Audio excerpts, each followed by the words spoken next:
2018 update 8. That's a weird way of doing it there. Yes. Hello, Will. Hello, Jack. And Lisa. Hello, Jack.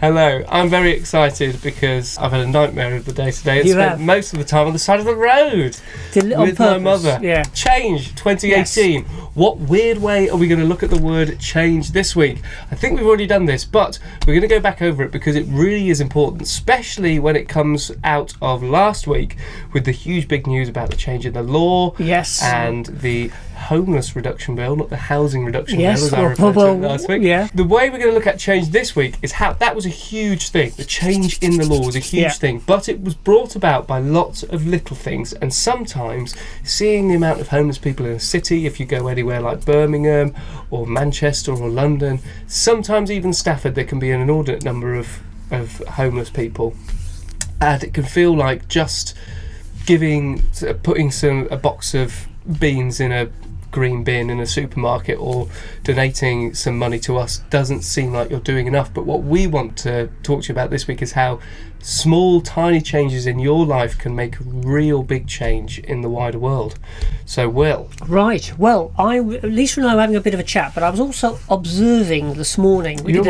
Observing this morning. We did some training around safeguarding, and I was just looking at who was around the table, and I think where my topic of change comes from is the change that the folk around the table are making, not only in their own lives but in other people's.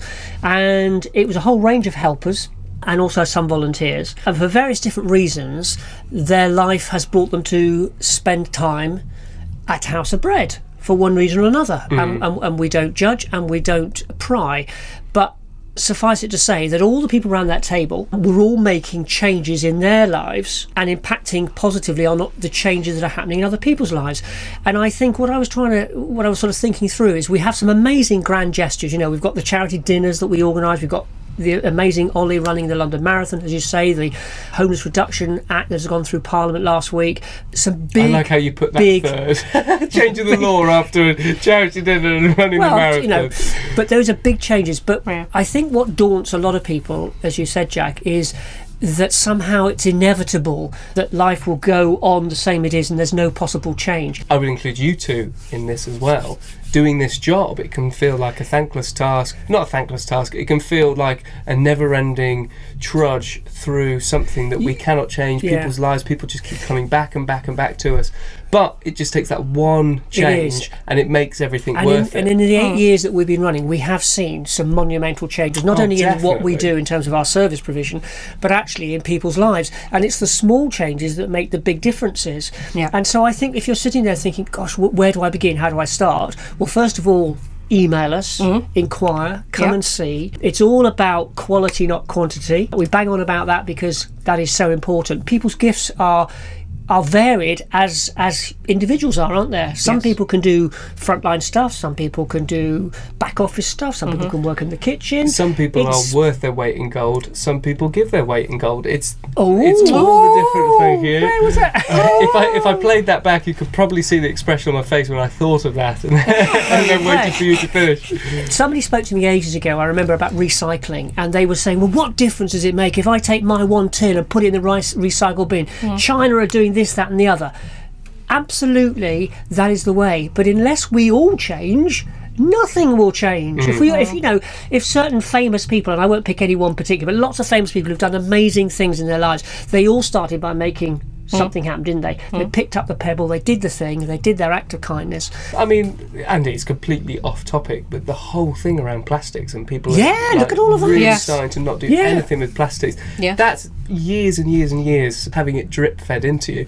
So what we're basically saying is anything that you feel empowered to approach, I guess. Get you involved, can do that no matter how small it is. It will make a significant change to someone's life. It's safer to do things in a group, isn't it, than actually go out and do something yourself. But we've got lots of people who singly might feel disempowered, but actually collectively we've seen it, haven't we? Groups of very disparate folk with lots of different lifestyles. That's one of my favourite things. The value that you get as a volunteer or a helper is extraordinary, and we've seen that time and time again, haven't we? Folk who've come to us and they've been built up. So don't assume that all volunteers who work for the House of Bread are sort of okay, because actually, you know, not everybody is. All staff. Yeah, I was going to say. I think House of Bread is based on one of the fundamentals of doing a very small gesture and making big change out of it, which is literally we offer food. Yeah, that's all we offer. When people come into House of Bread, if they don't ask for help, we don't shove it down their throats. The only thing we do shove down their throats is some flans or some nice chicken. Yeah. So it's that tiny gesture which then emboldens people to talk about why they might be there, why they're coming to a community project like House of Bread, and how we can help them. So we're not suggesting people open up their front doors and invite people in and start cooking people food, but it could be putting your name on a petition, or giving a small amount of change, or coming down and spending a couple of minutes doing something. Right, thank you very much, Jack, Will and Lisa. Back. Thank you, Jack. It's good to be back. We haven't gone away anywhere. I've had a busy week. It's Tuesday. Thank you very much for putting up with whatever that is. Yes, don't forget to check out Hob News over on YouTube. We've got so much to talk about at the moment. Community is really getting behind us and doing loads of different stuff, which is fantastic. Which is That's really good, exciting. We will leave you alone and see you next time. Goodbye. Goodbye.